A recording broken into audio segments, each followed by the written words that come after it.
Hello everyone and hello to Ziwox member. I am Ali, the Ziwox expert and senior developer. Today I'm going to show you how to install the Fundamental Expert Advisor on your MetaTrader. First, we need to allow the Fundamental Trader to use online sources with web request functions. And we have to add important online sources in MetaTrader and enable the allow web request function.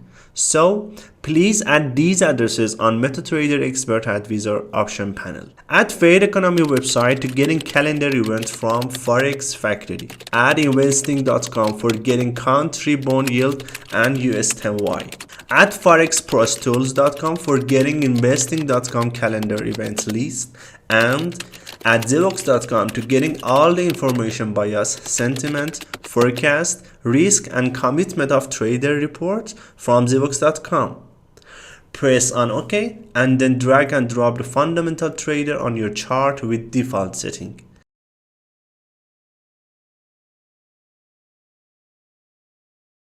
Click OK and wait to online data updated. Now you have all the important market data and fundamental information for trading now. Ask your question below in comments, and thank you for watching.